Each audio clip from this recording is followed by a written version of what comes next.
All right, West Virginia fans. So if you've been following this channel, you know I've been cautiously optimistic about the West Virginia Mountaineers this season. A lot of people around the country are sleeping on the Mountaineers, and we've talked about that numerous times on the show. In order for that to happen, in order for us to be successful this season, there are a few things that absolutely must need to happen. In this video, I'm going to share with you those 5 things. So let's get right into this list here. And starting off, let's talk about staying healthy. And this is true for a lot of teams around the country, but look at the 2024 notable injuries last year. Jaden Bray, Aubrey Burks, Eddie V, Garrett Green, Aiden Garnes, Wyatt Milam, Preston Fox, Traylon Ray. Those are some of your best players. And a lot of these guys had season-ending injuries. Jaden Bray had 2 catches last year, never had the season he wanted to. Aubrey Burks played in 4 games last year. He was the best person considered in your secondary. Eddie V didn't play past the Albany game, which is week 2. Garrett Green was banged up and missed multiple games. Aiden Garnes was done in October. Wyatt Milam last year was out for multiple halves. He didn't play the second half versus Penn State. So all of a sudden you have your NFL draft pick against a first-round talent. He should have been against Abdul Carter, and instead we have Johnny Williams out there instead of, our draft pick. So that didn't help. Preston Fox wasn't the same last year with his injuries.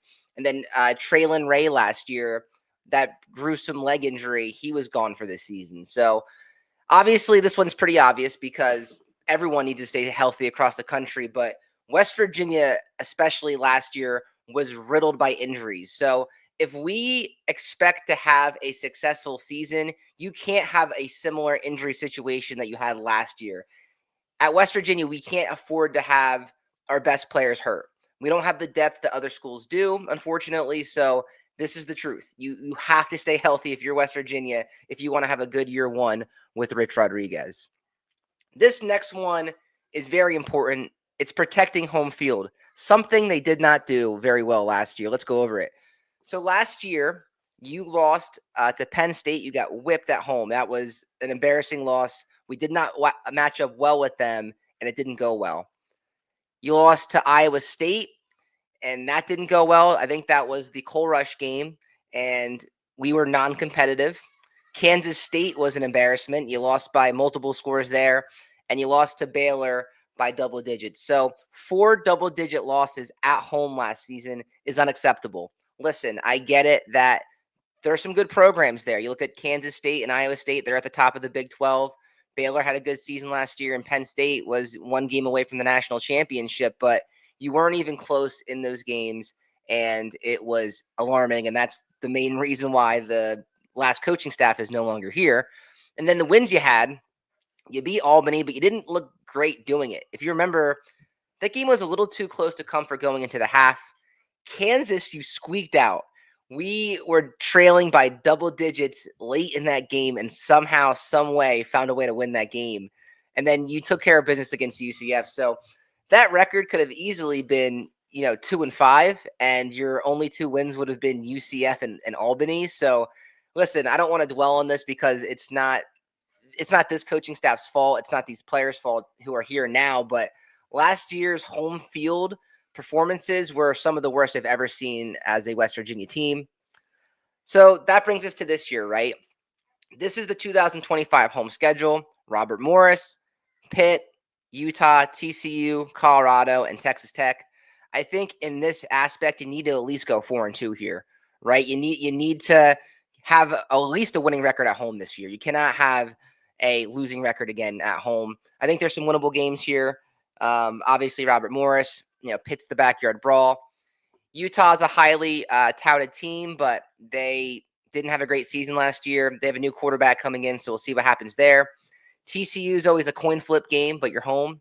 Colorado, you don't really know what they have because they've lost some studs. I know they have Caden Salter. And then Texas Tech will be probably the toughest game at home, I think, just because of the talent that they have on their roster. But it's a very manageable home schedule, in my opinion. I know Phil Steele thinks it's very challenging. That's why I picked this towards the bottom of the league. But in my opinion, there's no reason why we couldn't finish with at least a 4-2 record at this home schedule. So this next part is more of a personnel thing that needs to happen. The offensive line just needs to gel.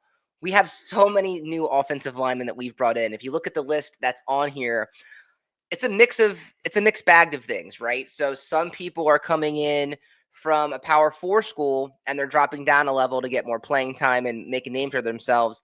And other people are leveling up. Maybe they were at a Tulsa, or maybe they were at a different school and they are trying to prove that they can do it on the Power 4 level.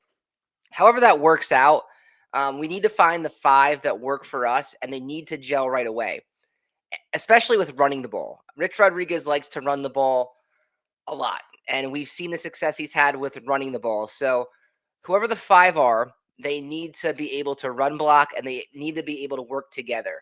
This is the biggest question mark by far going into the season. Without a good offensive line, you're not going to have much of a chance in games. So it's the scariest thing I see this season with these guys. I hope they can figure out.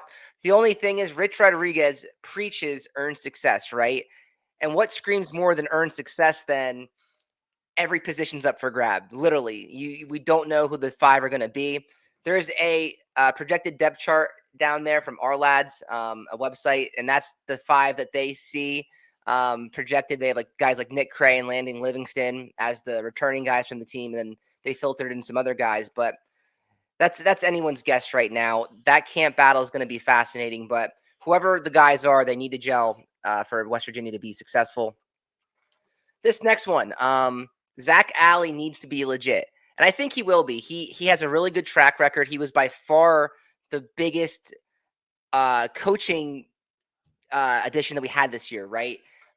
We got him from Oklahoma, which is very surprising. There's not too many times where a coach from Oklahoma will come over to West Virginia for the same position, but he was the co-defensive coordinator there last year. This year, he's going to be West Virginia's main defensive coordinator. Look at some of these rankings that he had in 2024. Number 3 in defensive touchdowns, number 5 in forced fumble recoveries, number 10 in team tackles for loss, number 19 in total defense, 23 in rushing defense, 25 in sacks, and number 30 in scoring defense. So that doesn't look like a passive defense to me. That looks like they're going to come after you, try to get some turnovers and try to make some plays, which is going to be extremely important in this league because there's some good offenses and they're going to be facing some very good quarterbacks this year.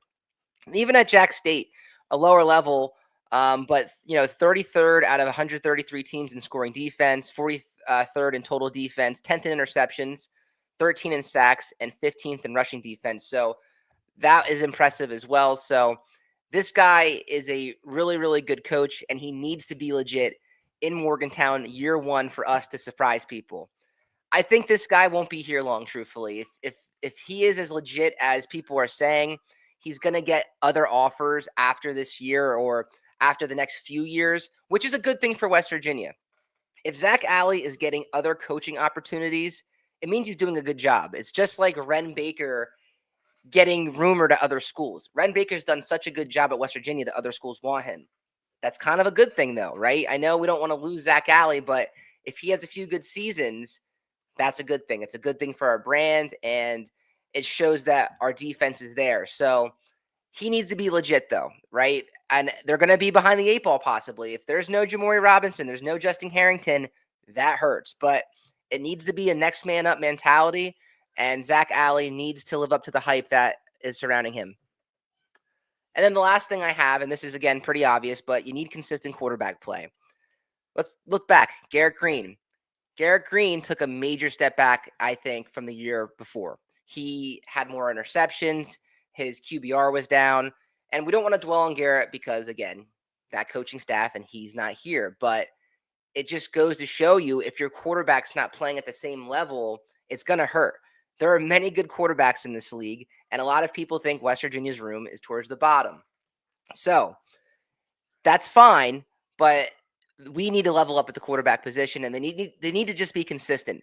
They might not have to be great because you're going to run the ball and you're going to rely on that run game, but you need to at least be consistent.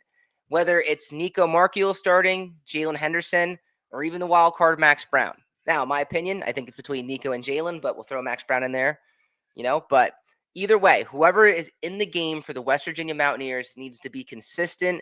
They need to show that they can run the offense and that we can rely on them. So, Again, these things are kind of obvious a little bit, but it's true. If these things that I laid out don't happen, West Virginia has no shot at being a successful team in 2025.